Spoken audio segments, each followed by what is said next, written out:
नमस्कार, प्रणाम, जय श्री राम। अभी हम मौजूद हैं सुपौल जिला के बीरपुर में और मैं बता दूं कि आज ऐसा शख्स से आपको मिलाऊंगा कि शायद आप सोचने पे भी मजबूर हो जाएंगे कि ऐसा भी शख्स हमारे समाज में है क्या। अभी यहाँ देख सकते हैं कि यह जो है लगभग लग रहा है कि खंडर सा एक मकान है और यहाँ पे हम खड़े हैं। यह भैया यह खंडर सा मकान नहीं है, इसके भी बारे में हम आपको जानकारी दे देंगे, लेकिन सबसे पहले हम उस शख्स से मिलाएंगे जिसने कि जिनसे जो है कहीं ना कहीं आज से कुछ वर्ष पहले मुख्यमंत्री जी मिलने तक के लिए आए थे।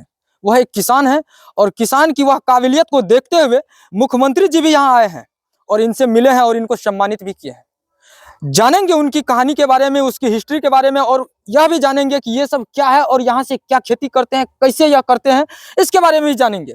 सबसे पहले बिना देर किए हुए इनसे हम बात करते हैं। यह देख सकते हैं, वीडियो को भैया स्किप मत कीजिएगा। क्या नाम है सर आपका? मेरा नाम भिखारी मेहता। जी जी। ग्राम पोस्ट बीरपुर, प्रखंड बसंतपुर, जी। जिला सुपौल के जी अस्थायी निवासी हूँ। जी। आप एक वरिष्ठ किसान भी हैं सर।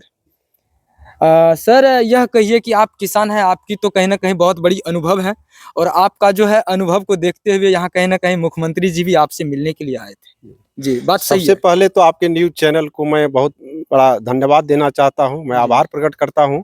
तो आज हमारे कार्य क्षेत्र को अब सुनने के बाद आज देखने के लिए आज इस धरा पर पहुंचे हैं, इसलिए बहुत बहुत आभार। ये जो है अभी वर्मी कंपोस्ट का ये जो पीठ आप देख रहे हैं, ये वर्मी कंपोस्ट तैयार करने का पीठ है। जी जी। ये 10 फीट लंबा, 3 फीट चौड़ा, 1.5 फीट ऊंचाई का एक पीठ बना हुआ है। ये पीठ मेरे पास अभी 300 पीठ जो कार्यरत है। अभी 300 है। 300 पीठ में अभी ये कार्य चल रहा है। जी जी। 3000 मैट्रिक टन सालाना प्रोडक्शन का है लाइसेंस मेरे पास, जो निदेशालय से प्राप्त है। जी। तब इसमें जो है सबसे फर्स्ट जो हम वर्मी कंपोस्ट का वर्म के बारे में हम कुछ बताना चाहेंगे। जी जी जी जी। ये वर्मी कंपोस्ट है क्या? जी। ये वर्मी कंपोस्ट जमीन के अंदर जो जैसे सूक्ष्म पोषक तत्व में बहुत सारे सूक्ष्म पोषक तत्व है, जिंक, सल्फर, बोरॉन, मैग्नीशियम बहुत सारा है। जी जी। तो उसी तरह ये जैविक भी एक है। जी जी। जैविक खाद जिसको बोलते हैं, कोई केचुआ खाद बोलते हैं, कोई वर्मी कंपोस्ट बोलते हैं। ये वर्मी कंपोस्ट जो खा करके मल छोड़ता है उसी को वर्मी कंपोस्ट बोलते हैं, वर्मी कंपोस्ट। तो अब उस जैविक में क्या गुण है? तो जमीन के अंदर जितने सूक्ष्म पोषक तत्व हैं जी जी, उसको मेंटेन रखने के लिए ये जीवाणु का आवश्यकता है। जी जी। जो जीवाणु खाद इससे अभी वर्मी कंपोस्ट से वो जीवाणु जमीन में जाएगा। जी जी। और बहुत सारी कंपनी भी निकाली है, जैसे ट्राइकोडर्मा ब्रीड है, उसमें भी एक जीवाणु है। उसको वर्मी कंपोस्ट या सड़ा हुआ गोबर के साथ मिला करके 24 घंटा रखते हैं, उसका जीवाणु डेवलप कर जाता है, फिर जमीन में डालते हैं। जी। आज क्यों जरूरत पड़ा इस जीवाणु को फिर पुनः जमीन में डालने के लिए, इस पर मैं 2 लाइन चर्चा करूंगा। तो जब ये हरी क्रांति आई अनाज को के उत्पादन को बढ़ाने के लिए, तो अंधाधुंध ये रासायनिक खाद का प्रयोग शुरू हुआ। तो वो एकदम सीमित मात्रा में था। जैसे हम लोग को याद है, जब इस 74-75 में जब हम लोग ये बचपन में पिताजी के साथ कुछ जो कार्य कर रहे थे, उस टाइम में देखते थे 1 किलो कट्ठा अगर यूरिया डाल देता था तो फसल बर्दाश्त नहीं कर पाता था। आज जहाँ 10 किलो से 15 किलो यूरिया डाला जाता है, और एक सीजन में मकई के खेत में लिया जाए तो मकई के खेत में तो सबसे के बनिस्पत इसका 3 गुना खाद लगता है। तो इतना जो अंधाधुंध खाद का प्रयोग हुआ, नाइट्रोजन, फास्फोरस और पोटास का, किसान का जैविक की तरफ ध्यान गया ही नहीं। उत्पादन बढ़ाने के दौर में ये अंधाधुंध प्रयोग किया, जिसके चलते आज जमीन में वो उर्वरक शक्ति नहीं रहा है। आज जमीन में जब उर्वरक शक्ति नहीं है, तो आज जहां 2 किलो खाद से काम चलता था, आज 20 किलो डाल रहा है, तो वो उत्पादन नहीं आ रहा है। दिन प्रतिदिन खर्चा बढ़ रहा है। खर्चा बढ़ने की वजह से किसान की स्थिति दिन प्रतिदिन दयनीय होती जा रही है। किसान खेती छोड़ करके अब लेबर मजदूर में काम करना शुरू कर दिए, ये स्थिति आ गया है। तो क्यों? तो ये खाद अगर इसी तरह से बढ़ता रह गया तो आने वाले समय में एक तो जमीन बंजर होगा, किसान तो खेती छोड़ देंगे, स्थिति क्या होगा? इसके लिए अब यही एक सहारा बचा हुआ है, जो जमीन की उर्वरक शक्ति को मेंटेन रखने के लिए, बरकरार रखने के लिए पुनः फिर जैविक पद्धति से खेती शुरू करने की जरूरत है। जैसे हमारे पूर्वज करते थे, सबके यहाँ बैल था और जो गोबर इकट्ठा होता था उसको एक जगह गोबर या राख जलावन का जो था वो सबको इकट्ठा करके रखते थे, और सीजन आने पर बैलगाड़ी से उठा करके खेत में छिड़कते थे। फिर भी अनाज का उत्पादन था। जिस टाइम में रासायनिक फर्टिलाइजर नहीं था, अनाज का उत्पादन था, लेकिन उसको किसान भूल गए। तो अब इसी का परिणाम है आज जो सिर्फ रासायनिक खाद को उत्पादन के चलते आज वो पौधा जो है इतना कोमल हो जाता है, जो अनेक ढंग का कीट व्याधि का प्रकोप पड़ता है उस पर। उसको कंट्रोल करने के लिए एक पर एक हायर पेस्टिसाइड डाला जाता है। आज उस पेस्टिसाइड के वजह से आज एक भी साग सब्जी फल, साधारण दूध जो आज पशु जो दूध दे रही है, वहां तक वो दूध में भी वो गुणवत्ता नहीं रहा। क्यों? तो वही खाद और फर्टिलाइजर अब वही कीटनाशक से वो बिल्कुल हरा सर। चारा तैयार किया है जी, जी। या गेहूं का भूसा खिलाता है, तो कहाँ से वो दूध में वो गुणवत्ता आएगा। बिल्कुल सर। इसीलिए आज अनेक ढंग का बीमारी है, आज कोई भी स्वस्थ नहीं है, नहीं कुछ तो गैस्ट्रिक का प्रॉब्लम जरूर है। जरूर है, तो जरूर। आज ये देख रहे हैं जो हर जगह दिन प्रतिदिन अनेक ढंग का बीमारी के लोग शिकार होते जा रहे हैं। जी। इसका मेन वजह है ये रासायनिक खाद का दुष्प्रभाव है जी। और ये कीटनाशक का। जी, तो इसको कंट्रोल करने के लिए अब यही वैकल्प व्यवस्था है, वैज्ञानिक इस पर रिसर्च करके देख लिए हैं। जी। जो जमीन में जो 16 तरह के सूक्ष्म पोषक तत्वों की जरूरत है एक पौधा के लिए, जी, जी। उसके लिए ये चेरा में सब कुछ पाया गया है। जी, चेरा का 3 प्रजाति आता है। एक है सरफेस फीडस, जी। जो मिट्टी में रहता है, हर जगह चेरा है। बहुत किसान इस बात को नहीं समझते हैं, कहते हैं वही चेरा है, हम उठा करके दे देंगे, खाद बिल्कुल तैयार हो सही। जाएगा। लेकिन वो जानते नहीं है, वो जमीन में जो चेरा है वो मिट्टी खाता है। मिट्टी खाता है। अगर वो गोबर खाता, कंपोस्ट तैयार करता, तो जहाँ गोबर का ढेरी है वहीं कंपोस्ट तैयार हो जाता। बिल्कुल। तब तो उसको ये यहाँ बेड में लाने की जरूरत भी नहीं जरूरत थी। भी नहीं थी। तो वो है सरफेस फीडस, वो मिट्टी खाता है। जी, जी। इसके बाद आता है एसिनिया फोर्डिडा। जी। एसिनिया फोर्डिडा जो आता है वो छोटा-छोटा चेरा है, जी। 2 से 2.5 इंची का है। जी। वो उस जिस बेड में गया वो बहुत महीन डस्ट टाइप का तैयार करता है और 3 से 4 महीना का टाइम लेता है। जी। पूरा बेड एक साथ तैयार हो जाएगा, तब उसको उठा करके आप छाया में सुखाइए कंपोस्ट को, तब बोरा में पैक कीजिए, तो उतना बेहतर रिजल्ट उसका नहीं है, तैयार होने में भी टाइम लगता है। तो दूसरा है एक यूडिलस एजिनी प्रजाति का चेरा, जो जी। 8 से 10 इंची का लंबा है, जी। जो अभी बाद में हम दिखाएंगे, पंजी ला करके कोड़ के दिखाएंगे। जी, जी। वो जितना लंबा चेरा है उतना गहराई जाता है वो भोजन करने के जी। लिए। और जो भी इसमें रॉ मटेरियल हम डाले हुए हैं, जलकुम्भी है, गोबर है, लार है, पुआर है, वेस्टेज जो भी है, जी। पशु खिलाने के बाद जो बचता है वो भी सब डाल सकते हैं। जी। तो वो खा करके चेरा का काम है वो भुरभुरा करता है। जी, जी।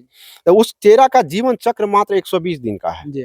और वो चेरा जैसे 21 दिन के जो अंडा से जो बच्चा निकला, 21 दिन में वो प्रजनन के योग्य हो जाता है। जी।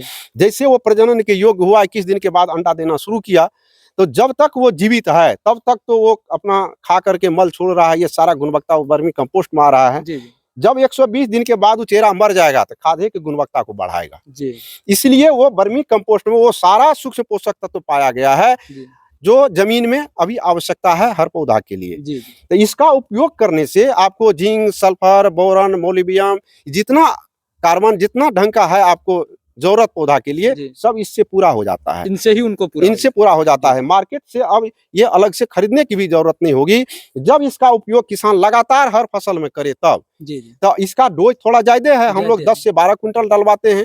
इसमें मेन है किसान को तो अपने यहाँ घर घर में तैयार करना चाहिए, इसको तो मार्केट से खरीदना नहीं है। बिल्कुल, बिल्कुल। अब इस ध्यान किसान का आकर्षित हुआ है इस तरफ। जी, जी। ये तो अब वहाँ से हम बेच देते हैं, कोई स्टोर किसान करने लोग ले जाते हैं। इसका रजिस्ट्रेशन निदेशालय से है, जी, जी। न्यू सचिवालय से, तो वहाँ जा करके हम पैक करके रखे, वहाँ से किसान अपना ले जा करके कोई भी रासायनिक खाद है उसके साथ मिला करके इसका उपयोग कर सकते हैं। जी। तो ये खाद डालने के बाद, वर्मी जी। कंपोस्ट डालने के बाद एकाएक रासायनिक को बंद नहीं करना है। जी। जो भी रासायनिक खाद डाल रहे हैं उसको आधा कीजिए। अगर 10 किलो डाल रहे हैं तो उसको 5 किलो डालने के लिए हम सलाह देते हैं। जी। और वर्मी कंपोस्ट का डोज बढ़ाने के लिए बोलते हैं। जी। धीरे धीरे इसका डोज बढ़ाते जाएगा और रासायनिक का घटाते जाएगा, तो 3 साल में इसको धीरे धीरे रासायनिक को बंद करना, उसके लिए कोई भी उत्पादन पर प्रभाव नहीं पड़ेगा। उत्पादन उतना ही रहेगा और वो गुणवत्तापूर्ण फसल, साग सब्जी सब कुछ निकलेगा। जब साग सब्जी स्वस्थ शुद्ध मिलेगा तब ये हम स्वस्थ रह पाएंगे, दूसरा कोई विकल्प नहीं है। तो सबसे पहले आज तो सरकार को इस पर ध्यान देने की जरूरत है। ऐसा नियम भी एक वो बनाना चाहिए जो सरकारी कृषि संबंधित जो भी योजनाएं हैं उसमें किसान के यहाँ वर्मी पीट रहना एकदम अनिवार्य है। जिसके यहाँ वर्मी पीट है उसको पहला प्राथमिकता उसी को दिया जाए, तब इस पर किसान थोड़ा ध्यान देंगे। क्या तो इसको मार्केट पर निर्भर नहीं रहना है, अपना खुद तैयार करना है और खेत में डालना है। तो ये तो दिन प्रतिदिन अभी खर्चा बढ़ रहा है रासायनिक खाद का, ये किसान का जो स्थिति अभी गड़बड़ा रहा है, पुनः किसान फिर बैक होंगे, घट रही है और लोग बीमार पड़ रहे हैं। तो अभी सुन रहे थे सर को, और किसान की कहीं ना कहीं यह किसान में जो है टॉपर में आते हैं लगभग में। इन्हें जो है आज से बहुत दिन पहले, कौन सा ईस्वी में नीतीश कुमार जी यहाँ आए थे सर? 5 मई 2012 ईस्वी में माननीय मुख्यमंत्री यहाँ आए थे। तो उस टाइम में तो हमारा बहुत सारा एरिया में फैला हुआ था। वर्मी कंपोस्ट तो जो था सो था ही, इसके साथ औषधीय खेती में सर्फगंधा, शतावर्ष, कोलियस फॉर्सकोली, उस टाइम में आइटोमिसिया इनुआ का हम बृहद पैमाने पर 40 एकड़ में आइटोमिसिया इनुआ लगा दिए थे, जिसका पत्ता से जो है मलेरिया का दवा बनता है। रत्नाम की एक कंपनी है इफ्का, उसके साथ मेरा टाई अप एग्रीमेंट था, उसी आधार पर खेती किए थे। तो अपने क्षेत्र में बहुत असीम संभावना है, बहुत सा औषधीय सुगंधीय पौधे की। कोई जरूरी नहीं है धान, गेहूं, पाट, मक्का से ही हम पैसा कमा सकते हैं, लेकिन लोगों को जागरूक करने की जरूरत है। इसके लिए कोई प्राइवेट एजेंसी को लोकल क्षेत्र में नियुक्त करना होगा, तभी ये कार्य दिखेगा। योजना सरकार तो योजनाएं दी, किसान लिए जानकारी के अभाव में वो फिर सब्सिडी लेकर के भूल जाते हैं। अच्छा सर, वर्मी कंपोस्ट की जो आपका यह बिजनेस है सर, जो कंपनियां चल रही है सर, तो हमारे यह कोसी क्षेत्र में और भी हैं या सिर्फ यही चल रहा है सर? यूनिट तो सरकार की जो 5 वर्षीय योजना, जैविक प्रोत्साहन योजना जो चालू हुआ 2015 से 20 तक 5 वर्ष चला, उसमें तो बहुत गांव का गांव पीठ बनवा दिया गया, जैविक ग्राम घोषित हो गया। लेकिन किसान इसके महत्व को नहीं समझने के वजह से आज घूमिए तो 200% नजर नहीं आएगा।